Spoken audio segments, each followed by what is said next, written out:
Sabay-sabay natin alamin ang mga kaganapan na nangyayari sa ating bansa.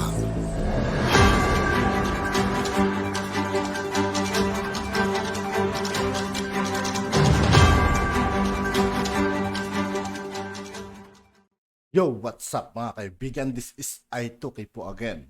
Ngayon nandito naman ulit tayo sa channel ni Kabayan News PH. Dito naman ulit tayo magbibigay ng komento at reaksyon. Pero bago ang lahat ng yan mga kaibigan, sa lahat ng hindi pa nakasubscribe kay Kabayan News PH, mag-subscribe na po tayo at huwag nyo rin pong kalimutan mag-subscribe dito sa aking channel. Simulan na natin mga kaibigan, let's go! Kami ni Senator Robin talagang pipirma.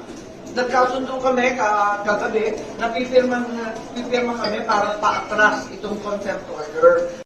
Mga kabayan, ikinagulat ng publiko ang naging pahayag ni Senator Amy Marcos kung saan ay sinabi niya na nag-usap sila ni Senator Robin Padilla upang kontrahin ang naging desisyon ni Senator Risa Hontiveros na ipakontempt o ipakulong si Pastor Apollo Kibuloy dahil sa hindi nito pag-attend sa isinagawang hearing sa Senado nito lang nakalipas na araw.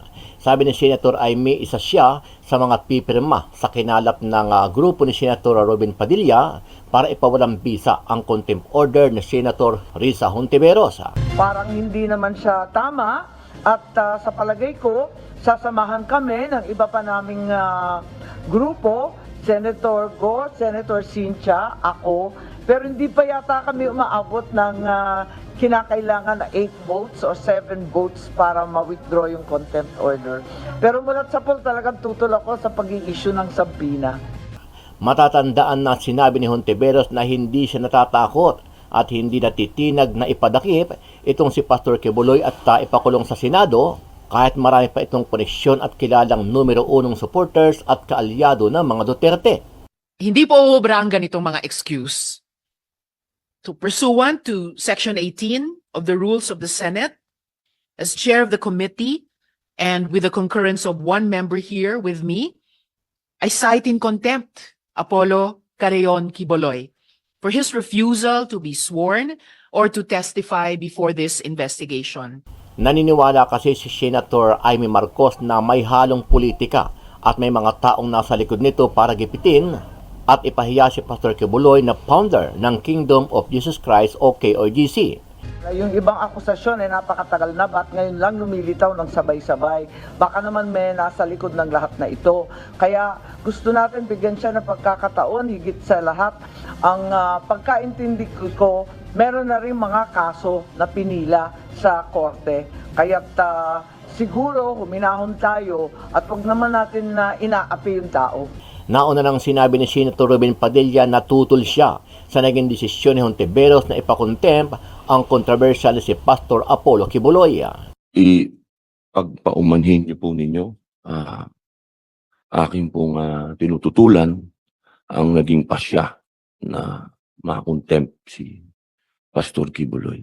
Ano ang masasabi mo dito, kabayan? Sang-ayon ka ba sa grupo ni Senator Padilla at Senator Amy Marcos na kontrahin ang utos ni Senator Risa Hontiveros na ipaaresto at ipakulong si Pastor Apollo Kibuloy? Sama-sama nating panuorin ang buong video at pakicomment nyo po ang inyong mga reaksyon at sariling opinyon. Pero bago yan, muli po ako nag-iimbita sa mga hindi pa po nakasubscribe sa ating channel na Kabayan News PH, pakipindot po ang subscribe button at pakiclick na rin ang notification bell para lagi kayong updated sa mga bagong upload natin na legit at napapanahong balita. Maraming pong salamat. Nagpahayag ng suporta si Senator Amy Marcos kay Senator Robin Padilla na pipirma ito para mabaliktad at tutulan ang contempt order na inilabas ng Senate panel laban kay Kingdom of Jesus Christ Group Leader Apollo Kibuloy. Naniniwala ang senadora na hindi na kailangan na pahirapan pa si Kibuloy dahil ang mga kaso nito ay pawang pending in court na. Umaasa naman sina Marcos at Padilla na makakakuha sila ng 8 boto mula sa mga kapwa nito senadora para mabaliktad ang nasabing contempt order para hindi maaresto ng Senado si Kibuloy. parang hindi naman siya tama at sa palagay ko, sasamahan kami ng iba pa naming grupo, Senator Go, Senator Cynthia, ako, pero hindi pa yata kami umaabot ng kinakailangan na 8 votes o 7 votes para ma-withdraw yung contempt order. Pero mula sa poll talagang tutol ako sa pag-i-issue ng sabina. Yung ibang akusasyon ay napakatagal na at ngayon lang lumilitaw ng sabay-sabay. Baka naman may nasa likod ng lahat na ito. Kaya gusto natin bigyan siya ng pagkakataon, higit sa lahat. Ang pagkaintindi ko, meron na rin mga kaso na pinila sa korte. Kaya't siguro huminahon tayo at huwag naman natin na inaapi yung tao. Risa Hontiveros po ay sinight for contempt na si Pastor Apollo Kibuloy. Si Senator Robin Hood naman ay kagyat pong tumutol dito po sa pagsasite ng contempt. Ito po, sinight for contempt, no? Sabi po ni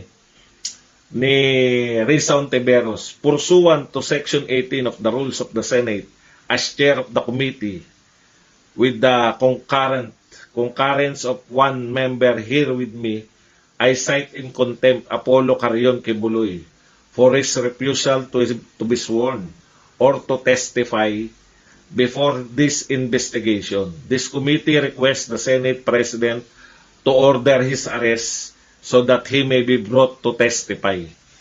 Pinapa-aresto na po para mag-testify. Kaya lang natabunan na eh. Alam mo, Senator Risa Hontiveros, ito yung mga tinatawag natin. Opo, gwapo po ako. Maraming salamat po. Sabi po rito ni Edward Lloyd Torres, gwapong badong. Thank you po. Thank you po. Nagwapuhan ka sa akin. Dahil po hindi umaattend, no? Dahil po, katwiran ko lang yun tulog pa ako. Dahil po hindi umatin si Pastor Apollo Kibuloy sa pinatawag ni Risa Hontiveros na sa simula pa lang po ay inaakusahan na si Kibuloy, sabi ng kampo ni Kibuloy, pucha, simula pa lang eh. Alam mo nang tutunguhin. Alam niyo po nung nakakadalawa na po to si Risa Hontiveros. Naging bahagi po siya ng investigasyon sa Parmali. Dito po, pag wala po tayong nahita rito, tandaan po natin, in aid of legislation, lahat ng ating mga investigasyon sa Senado. Nakakailan na. Nakapang-ilan na tong investigasyon ni Risa Hontiveros dyan sa kay Pastor Apollo Kibuloy. So, una po natin titignan. Hindi po pala. Isabay na natin yung kay Robin Padilla. Sabi ni Robin Padilla, tinututulan niya yung contempt. Dahil tumututol yung alam, si Robin pa lang ba yung kanina? Kasi hindi ko napanood, dito ko na lang, parang silang dalawa lang ni Risa. Dapat kasi, kung dalawa lang kayo, dapat matutuloy na, papahuli na kagad si Pastor Kibuloy kung ay second demotion. Kung, sabi, concurrence of one member. Kaso po yung isang member tumutol pa. Malas talaga Nauna si Robin para alam niya na eh. Kaya po tumutol kagad si Robin. Kaya hindi po mapapakulong. Pero kinakailangan po ni Robin Padilla within 7 days na makapag-produce po ng 8 senador. Para alam po natin, 8 senador po ang kinakailangan ni Robin Padilla na tumutol para hindi po makontempt si Pastor Apollo Kibuloy. Ibig sabihin po, may pinapakitang kakulangan sa mga batas natin na kailangan ng tugon ng lehislatura. 4 na po agad ang lumabas na punto sa ating hearing tungkol sa possible policy and legislative aspect ng hearing na ito. Ay pakinggan na po natin ang dalawa nating mga witnesses. Sila po ay magte-testify virtually, hindi po sila magtatakip ng mukha. I wish to also put on record that both our witnesses have presented themselves before the Philippine embassies in their respective countries of residence. We are playing videos only to ensure that possible unstable internet connection would not disrupt our appreciation of the testimony. And to cite in contempt was actually confirmed. Pag sinabi pong in aid of legislation, ibig sabihin po ay makakatulong sa pagpapaganda ng mga batas natin sa Pilipinas. Ibig sabihin po, may pinapakitang kakulangan sa mga batas natin na kailangan ng tugon ng lehislatura. 4 na po agad ang lumabas na punto sa ating hearing tungkol sa possible policy and legislative aspect ng hearing na ito. Una, ang posibleng kakulangan ng ating rape law para sa legal treatment ng consent. To my ruling, to the chair's ruling, holding Apollo Kibuloy in contempt. So I recognize Senator Robin Hood. Sen. Robin. Maraming salamat po, ginang tagapangulo. A'udhu billahi minasyaitanir rajim. Bismillahirrahmanirrahim. Alhamdulillah rabbil alamin. Bismillahirrahmanirrahim. Wassalatu wassalamu ala Rasulillah. Assalamualaikum warahmatullahi wabarakatuh. Isang magandang umaga po sa inyong lahat. Lalong-lalo na po sa ating ginang na tagapangulo. Ipagpaumanhin niyo po ninyo, aking pong tinututulan ang naging pasya na makontempt si Pastor Kibuloy. With all due respect, ma'am. Well noted po ng chair ang objection ni Sen. Robin sa ruling ng chair holding Pastor Kibuloy in contempt. Meron naman po tayong gabay mula sa ating rules. Section 18, ito po yung rules of procedure governing inquiries in aid of legislation.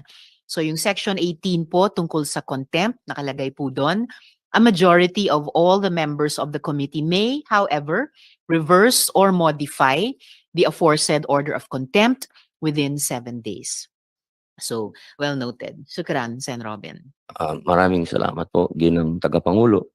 At gusto ko lamang pong malaman ng mga panauhin natin at ng mga sumusubaybay po sa mga ganap na ito. Ang akin pong mga kadahilanan para humingi ng una ng pagpapakumbaba at ang karapatan ng pag-object, ang hindi pagsang-ayon. At yun nga po mga kaibigan, dito po nagtatapos ang ating reaction video. Muli ako po si I2K ng Sundalo ng Dunggalo. Maraming salamat sa patuloy na pagsuporta. Yeah, peace out.